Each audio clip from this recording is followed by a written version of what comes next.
Bonjour chers élèves, je suis M. Srat Arouad, professeur de français au lycée Tasseltag, à la direction provinciale de Marrakech. Aujourd'hui, je vais vous présenter une leçon de langue. C'est une leçon de langue destinée aux élèves de la première année du bac. Il s'agit de la phrase complexe et qui s'inscrit dans le cadre de l'étude et l'analyse du texte de Victor Hugo, le dernier Jourdain, condamné. Alors l'objectif de cette séance, chers élèves, c'est de distinguer la juxtaposition de la coordination et la subordination. Donc, comme je viens de dire, la leçon va porter sur trois formes de subordonnées, à savoir la juxtaposition, la coordination et la subordination. Alors, chers élèves, commençons tout d'abord par un petit rappel, si je vous demande de définir la phrase. Alors, la phrase se définit comme suit.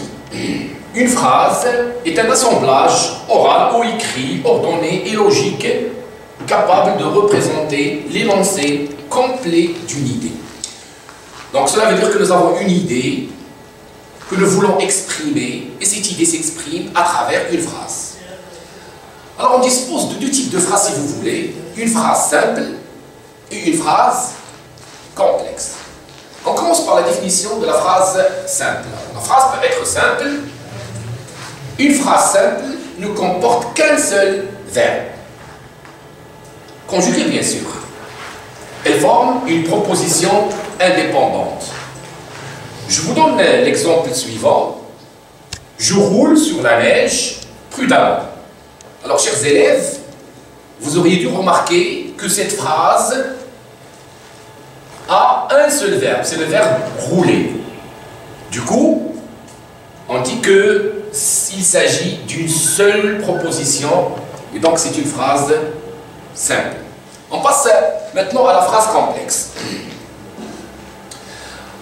Alors, une phrase complexe comporte plusieurs verbes conjugués, donc plusieurs propositions. L'exemple suivant va nous montrer qu'il s'agit bien évidemment d'une phrase complexe. Quand il neige, je roule avec des pneus cloutés.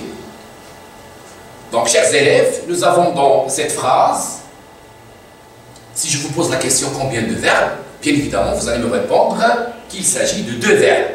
Le verbe neiger et le verbe rouler.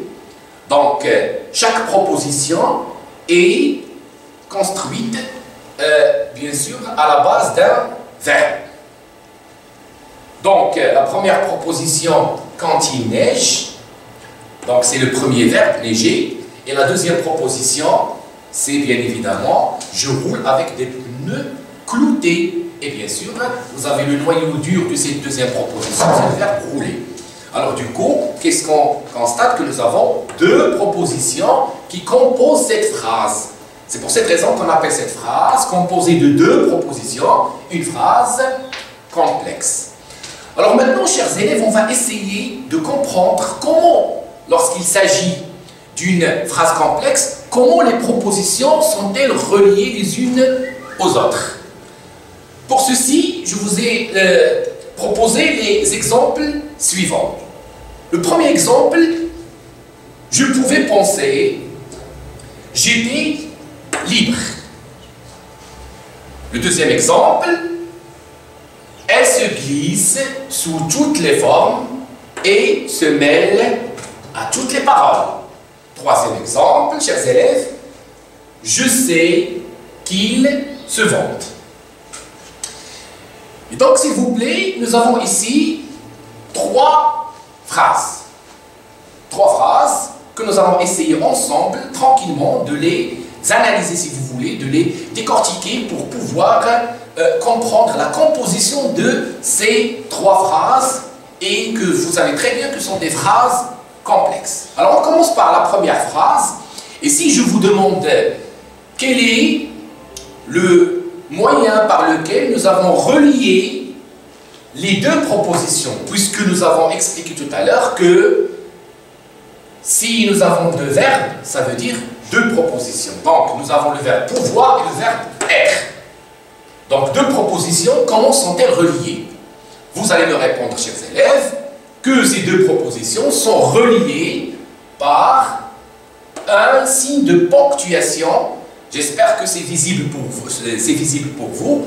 Donc là, vous avez une toute petite virgule. Passons maintenant à la deuxième phrase. Elle se glisse sur toutes les formes et se mêle à toutes les paroles. Alors, bien évidemment, la même question. Comment les deux propositions sont-elles reliées? La première proposition, bien sûr, autour du verbe glisser.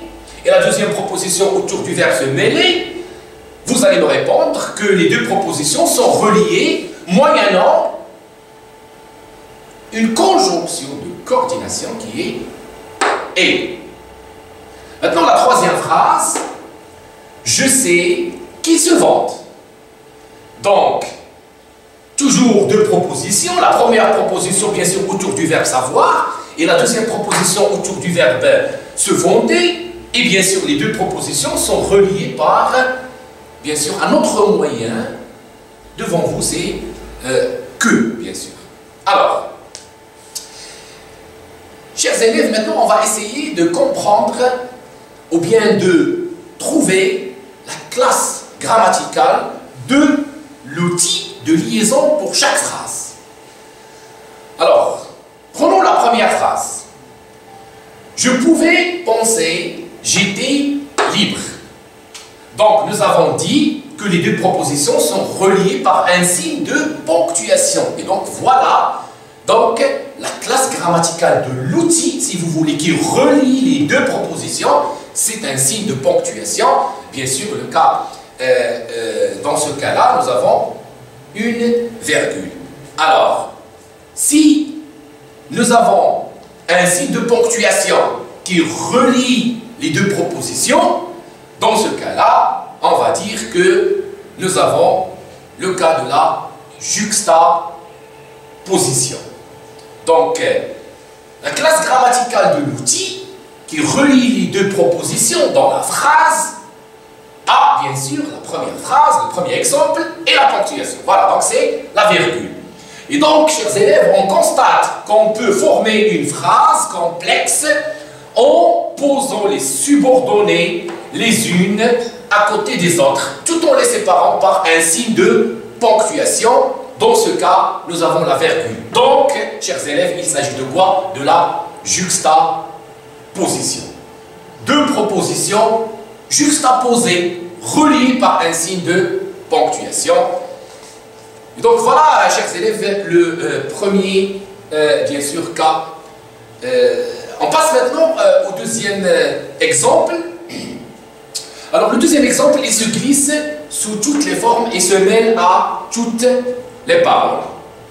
Alors maintenant, nous avons un autre, si vous voulez, moyen de liaison entre les deux propositions. Et donc, j'insiste toujours sur la classe grammaticale de l'outil. Alors tout à l'heure, c'était un signe de ponctuation. Et maintenant, chers élèves, vous auriez deviné qu'il s'agit de quoi? D'une conjonction de coordination. Une conjonction de coordination. Et donc, la classe grammaticale de l'outil, je parle de l'outil, le moyen, si vous voulez, la classe grammaticale, ça veut dire que « et » appartient à cette classe grammaticale qui est la conjonction de coordination. Tout à l'heure, c'était bien sûr la ponctuation, maintenant c'est la conjonction de coordination. Et donc, on peut constater, chers élèves, qu'on peut aussi former une phrase complexe en reliant les deux propositions par une conjonction de coordination. Donc, premièrement, on peut former une phrase complexe à l'aide de quoi? D'un signe de ponctuation. Donc, il s'agit de quoi? De la juxtaposition. Deuxièmement, on peut également former une phrase complexe à l'aide d'une conjonction de coordination. Et là, bien sûr, j'ouvre une toute petite parenthèse pour vous rappeler, bien sûr, des conjonctions de coordination que vous savez très bien. Mais où est donc ornicar? Donc, mais où est donc ornicar? Voilà, donc ça nous permet bien sûr également de former une phrase complexe. Et dans ce cas-là, ce n'est pas la juxtaposition, mais plutôt il s'agit de quoi? De la coordination. On passe maintenant, chers élèves, au troisième exemple. Alors, je sais qu'il se vante. Alors, dans ce troisième exemple, nous avons un autre moyen de liaison. Alors, je répète, le premier exemple, c'était la ponctuation. Le deuxième exemple, la conjonction de coordination. Alors, maintenant, dans le troisième exemple, le moyen change. Il s'agit de quoi? Il s'agit d'une autre classe grammaticale. Ce n'est pas la conjonction de coordination, mais plutôt c'est la conjonction de quoi? Bien sûr, c'est que. Là, il s'agit de que, chers élèves. Et donc, il s'agit de quoi? Il s'agit d'une conjonction de subordination. Donc, la classe grammaticale de l'outil qui relie les deux propositions dans la phrase, c'est une conjonction de subordination. Donc, chers élèves, il faut bien sûr faire attention et ne pas bien sûr confondre la conjonction de coordination avec la conjonction de subordination. Donc, la conjonction de coordination, nous l'avons bien sûr expliqué dans le deuxième exemple, et bien sûr, c'est le cas de la coordination, mais dans le troisième cas, il s'agit de quoi? D'une conjonction de subordination, et bien sûr, on constate également qu'on peut former une phrase complexe en reliant les deux propositions par une conjonction de subordination. Dans ce cas-là, c'est que. Il faut, chers élèves, ouvrir une toute petite parenthèse pour vous dire que le troisième cas, ça veut dire le cas de la subordination. On ne peut, c'est avec bien sûr, on peut également avoir une phrase complexe dans le cas de la subordination par un pronom relatif. Par un pronom relatif. Donc, il s'agit bien sûr de la subordination, tout en notant que le pronom relatif ou dans qui permet aussi la subordination. Donc, récapitulons, chers élèves. Alors, nous avons combien de formes de subordonnées? Nous avons la juxtaposition, et la juxtaposition, c'est avec quoi? Avec bien sûr la ponctuation. On peut former bien sûr la juxtaposition par la ponctuation. La coordination, le deuxième cas, c'est la coordination, et bien sûr c'est moyennant une conjonction de coordination. Et le troisième cas, c'est la subordination. Et pour la subordination, on dispose bien sûr de deux, si vous voulez, classes grammaticales. À la fois la conjonction de subordination et le pronom relatif. Donc, maintenant, chers élèves, on passe à autre chose. Donc, bien. À présent, je vous invite, chers élèves, à s'exercer. On va essayer de faire un petit exercice ensemble pour voir si nous avons bien compris la différence entre la juxtaposition, la coordination et la subordination. Alors, dites s'il s'agit d'une juxtaposition, d'une coordination ou d'une subordination. Prenons la première phrase. Mon corps est offert dans un cachot. Mon esprit est en prison dans une idée. Chers élèves, si je vous demande quel est le moyen de liaison entre les deux propositions, il s'agit ici de deux propositions. Mon corps est offert dans un cachot. La deuxième proposition, mon esprit est en prison dans une idée. Vous allez me dire que le moyen de liaison est une virgule. Et donc il s'agit de quoi? D'un signe de ponctuation. Alors, qu'est-ce que vous allez répondre, chers élèves? Bien évidemment, vous allez me dire qu'il s'agit de quoi? De la juxtaposition. Passons maintenant à la deuxième phrase. Ils firent disparaître la camisole où j'étais paralysé. Il s'agit ici d'un énoncé tiré directement du 5e chapitre du dernier jour d'un condamné. C'est le condamné qui parle, bien sûr. Et qu'est-ce qu'il dit? Il dit que, bien sûr, les gardes, les geôliers, bien sûr, ils renvoient bien sûr aux gardes, ils firent disparaître la camisole où j'étais paralysé. Deux propositions, chers élèves, firent disparaître la camisole, la première proposition. La deuxième proposition, j'étais paralysé. Et nous avons un moyen qui, bien sûr, relie les deux propositions, et c'est bien sûr où. Il s'agit bien évidemment, chers élèves, de quoi? D'un pronom relatif. Et qu'est-ce que vous allez me répondre, chers élèves? Qu'il s'agit de quoi? De la subordination. Passons maintenant à la troisième phrase. Ils me confondirent avec les autres prisonniers dans une commune brutalité et n'eurent plus de ces distinctions inaccoutumées de politesse. Alors, cette phrase est un petit peu longue, et c'est une phrase toujours tirée du 5e chapitre du dernier jour d'un condamné. Et bien évidemment, si je vais essayer de vous faciliter la tâche, alors la première proposition, il me confond dire avec les autres prisonniers dans une commune brutalité. C'est la première proposition. La deuxième proposition, n'eurent plus de ces distinctions inaccoutumées de politesse. Et donc, vous auriez dû, chers élèves, remarquer qu'il s'agit ici de « et ». Et c'est le moyen qui relie les deux propositions. Et donc, par conséquent, vous allez me répondre qu'il s'agit de quoi? D'une coordination. Voilà donc, chers élèves, si vous voulez, à travers cette leçon, nous avons essayé de mettre l'accent sur les trois formes de subordonnés. Alors, dans un premier temps, nous avons expliqué que si les deux propositions sont reliées moyennant un signe de ponctuation, dans ce cas, il s'agit de quoi? De la juxtaposition. Dans le deuxième cas, si les deux propositions sont reliées par une conjonction de coordination, il s'agit de quoi? D'une coordination.